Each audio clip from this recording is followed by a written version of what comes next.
कि bold calls या rocket call से शुरुआत करते हैं। क्या होगी आज की बड़ी बिग कॉल? ठीक है अनुज, अब जिस तरह की अनिश्चितता बाजारों में दिखने लग गई, पिछले मंगलवार को भी हड़कंप मचा, आज भी थोड़ा ऊंच नीच है, तो एक सावधानी की टोन में पहले रखना चाहूंगा। ये जो सो कॉल्ड रॉकेट कॉल्स हैं, ये क्षणिक है, आज के बाजार के लिए हैं, इस तरह के अगले महीने 2 महीने के खेल हैं। और इन स्टॉक्स में ज्यादा अनिश्चितता है, इसीलिए इनकी चार्ट्स इतनी जोर से ऊपर नीचे दोनों तरफ चलती है। तो साइज को लिमिट में रखें आपके निवेशक। पिछले कुछ दिनों में हमने 2 नए रॉकेट कॉल्स अपने सब्सक्राइबर्स को दिए हैं। एक आपको मैं दिखाऊं, ये चार्ट ईज माई ट्रिप की, जो ये रही चार्ट, देखिए आप। ये ईज माई ट्रिप में जो अब ये टर्मिनल ट्रायंगल बन के ब्रेकआउट आ गया है, हम इसको अब करीब करीब 90-95 तक के लिए खेल रहे हैं। और दूसरा जो स्टॉक हमने रखा है रॉकेट कॉल्स की कैटेगरी में अपने सब्सक्राइबर्स के सामने पिछले कुछ ही दिनों में, वो है धानी सर्विसेज। लॉन्ग रन में हो सकता है इसका भाव 150 भी हो जाए, पर अगला स्पर्ट खेलने के लिए 40 से 70 तक की चाल, और क्या पता थोड़ा करेक्शन देने के बाद ही 80 तक चला जाए। ओके, चलिए ये हो गई दो बिग बड़ी कॉल्स। सुशील, मैक्रो व्यू काफी इंटरेस्टिंग बन रहा है आपका। हम्म। गोल्ड और क्रूड दोनों पर अपना व्यू दीजिए इस समय। देखिए, गोल्ड पे जो हम पिछली बार हंसी मजाक में कह गए थे कि अपनी अपनी बीवियों से कह दो दिवाली तक हम इसको 20% नीचे लेंगे, अब उन्हें जाके कह देने का समय आ गया है कि 20% नहीं घट रहा, जितना घटना था गोल्ड घट गया। अब गोल्ड में एक नया बाई सिग्नल है, और ये गोल्ड अब मुझे न्यू हाई तक भागता हुआ नजर आ रहा है। फिलहाल के लिए हम $2200 को ध्यान में रखते हुए एक बार सौदे बिठाते हैं, और क्या पता वहां पे भी सेल ना आए। तो गोल्ड में एक तरफा तेजी अगले महीने, 1.5-2 महीने के लिए, और दूसरी तरफ क्रूड पे एक बड़ा घातक कॉल है। और मैं चाहूंगा कि मैं एक चार्ट आपको दिखा सकूं क्रूड की एमसीएक्स टर्म्स में, क्योंकि ज्यादातर लोग यहाँ एमसीएक्स पे इसका व्यापार करते हैं। क्रूड क्रूड के अंदर देखिए एक रिवर्सल बन गया है।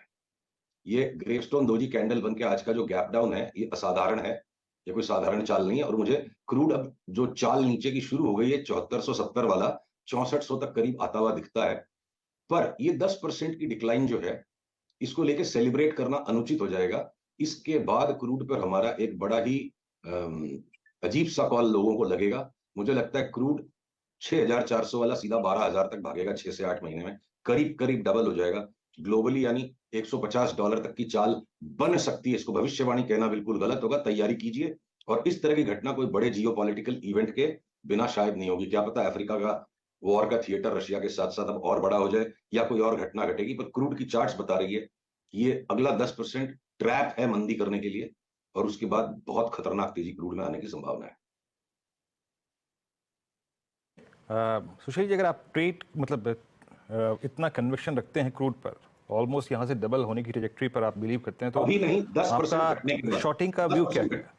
हाँ जी।